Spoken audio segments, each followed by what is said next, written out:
সার্ভাইকালটা দেখাবো, অ্যাক্সিলারি দেখাবো, প্যারাঅ্যাওর্টিক দেখাবো, তিনটা। যখন আমরা সার্ভাইকাল লিম্ফ নোড, এটাও তোমাদেরকে ধরবে, মানে আমার মেডিসিনের জন্য এটা লাগবে। তোমরা কম্পার্টমেন্ট গুলো জানো, আমি জানি যে তোমরা জানো কম্পার্টমেন্ট গুলো। আমি ফাইনালি দেখাচ্ছি এবং কোন মুভমেন্টটা লাগে সেটা আমি দেখাই দিচ্ছি। তোমার ফিঙ্গার গুলো, টিপ গুলো নিব এবং সেখানে যে মুভমেন্ট লাগে সেটাকে বইয়ে বলা আছে rolling movement. Rolling movement of tip of your finger. ঠিক যে সাবমেন্টাল রিজন আছে, যেহেতু এখানে স্পেস কম, আমি জাস্ট আমার ইন্ডেক্স অথবা আমার মিডল ফিঙ্গার এই দুটাকে ইনসার্ট করব এবং আমি একটু সাপোর্ট নিলাম এখানে থাম দিয়ে, এবং এখানে আমি একটা রোলিং মুভমেন্ট করলাম, rolling movement of my tip of my examining fingers. Okay, শেষ। তারপর আমি ফিঙ্গারের নাম্বার বাড়াবো এবং আমি ম্যান্ডিবলের নিচে আসবো। এখানে এসেও same rolling movement, rolling movement, this one. তোমরা জাস্ট ফিক্স থাকো, জায়গাগুলোতে জাস্ট টাচ করো, সেটা না এই যে আমার এই চারটা ফিঙ্গারের মুভমেন্ট গুলো খেয়াল করো আমি কি করছি সেটা করতে হবে। দেন হচ্ছে jugulo, digastric, lymph node, just same, either 3 finger or 4 finger, depending on space তোমার ফিঙ্গারের নাম্বার কম বেশি হবে, বাট আমি এক্সামিন করলাম। তারপরে যাবো হচ্ছে আমি এখানে প্রি অরিকুলারে। প্রি অরিকুলারে just in front of ear আমি এখানে আবার rolling movement. Okay, from back of the patient. এগুলো করার পাশাপাশি এখানে কয়েকটা জায়গা আছে, এর মধ্যে ফার্স্ট হচ্ছে অ্যান্টেরিয়র চেইন।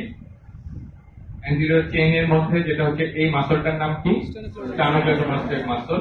এই মাসলটার অ্যান্টেরিয়র যে চেইন আছে সেখানে আমি চেক করব।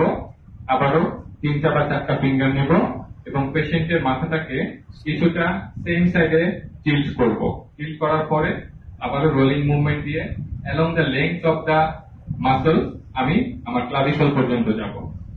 এবং এটা বলা হয় সাইমালটেনিয়াসলি না করতে, একই সাথে দুটা না করতে, প্রথমে এক সাইডে করব, তারপরে আবার এই কিছুটা স্লাইটলি, নট মাচ, তারপরে আবারও অ্যান্টেরিয়র চেইন বরাবর আমি আমার ক্লাভিকল পর্যন্ত যাব। এরপর তার যে সুপ্রা ক্লাভিকুলার ফসা আছে সেখানে আমি চেক করব। সেটা করার জন্য পেশেন্টকে শ্রাগ করতে বলবো, তার শোল্ডারটাকে আপ করতে বলবো এবং তখন এইখানে তার ক্লাভিকলের যে ফসা আছে, যে গ্রুপটা আছে, সেখানে আমি স্পেস পাবো এবং এখানে আমি আবার রোলিং মুভমেন্টে চেক করলাম। Finally in between the insertion of the sternocleidomastoid muscle, behind that muscle আমার যে লিম্ফ নোড আছে সেটাকে বলা হয় স্ক্যালিনি লিম্ফ নোড।